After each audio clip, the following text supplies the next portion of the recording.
Siri dia kono. Imara diri ni abara doya. Siri dia ni so. Dia wala mso kuna ni dinge. Ni mana ko ni bi ko mo mega fitri wale. Ibrida boya chamana. Kabine kura ka hella. Be kai kamara. Ibrida boya la fa te bang. Siri dia. Ile tele ko ko ma te dunia ko. Ibrasi wa ko ka ko le te ko banga. Ko ni jamu ko nyamlo. Problema la goma plata esrama. Problema so demo kono ni ngelo ni tekite siri ni sangare kwa ni ko kwa ni ko ni mo so do fo ni mo. Fra ko no yam la ko bro fe yam la bo fe yam la. Ni ma yo se ale ka wa so suma. Afole fe ko te wa to. Sa ko na ya pro to inisu.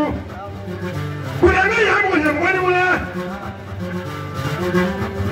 Dawlam so da be kuna danga ni bone ma geila ali do tigra ta pro kuti e fa ko kam le ngodi so da tigi ma kla seri de ide ba am so mana ko tira tigi fene na ni mo da daga gele ma hakiya ko abega masali fa hakiya ko ko ko bani mo ni ma ga de ma ni ay ro tele mo de ma ni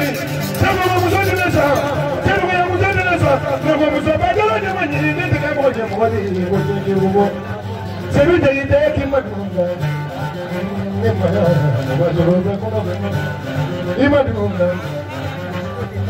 Regardez pour la Yabilo, ayez la Fatania, Fatania, Rodoué, Avenue d'Adonia, il me donne pour m'amener la boulot, il m'a fait sur les Babolo, Fendi Babolo.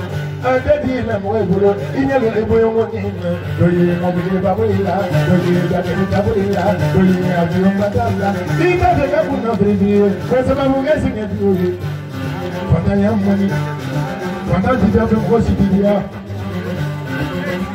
kuna ba ma ine so bo kuna ka ya ko te so ka kula ni mo wole sali ni ka so bo to ni ke ka antaglani Damu mesi mwasra blabe, pame da mulo de fede da mulo de, mate ba do ya bole. Ame da mulo de isura kite. Buri barasa. Buri barasa. Buri gamele barasa. Buri bola jindi barasa, kana boka. Ale ko ne ba de baye. Kana ba de kalima di baye. Kana ba de ko ne aye. Abole de ila la, wa ila ka buru ko. Ala sura ban na de.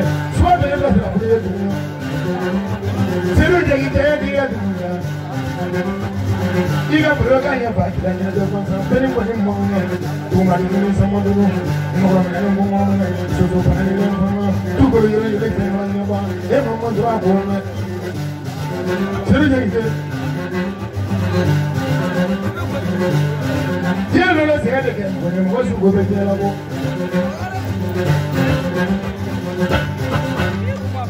Ya ni do na. Hey ma bro fa ga me. Baby ma ya ya ni do na.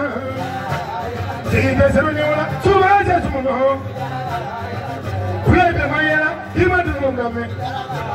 Ko ma ni ko yo wa ya ni ma do ga me. Dilo fa ma ni wa to la hey ma do ga me. Si de se no la su ba se su mo.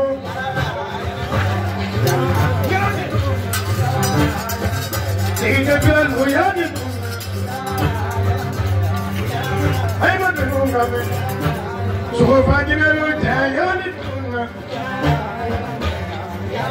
ay ma balo ngame sirla igani wala subra ta moy dagalane sirla ngane girun digi saru sebi ma dunu ngame tola de sara ay ma balo ngame Bebe mayana yani tuna Bebe mayana yani tuna Tuna zeza Lula ba kurena le yama ila tubaraza tuna Awaja kazula le tubaraza tuna Wale ko ma kono bane te yani duna. Te de biani duna. Wala de sa sala. Bodu fa kana ko bane ga tu bara se su. Mama yeto so dibe. Kuri ga seru bane do sai ya su mbonga. Abole pila lu ngai matu ngame. Isu jegede kai ma baro game.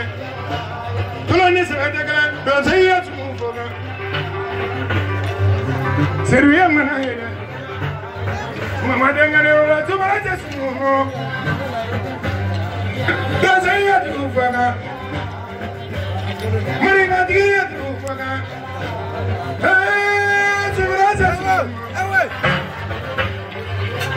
Hey, man, Seruni wala subra sa sumunga. Yone dunga.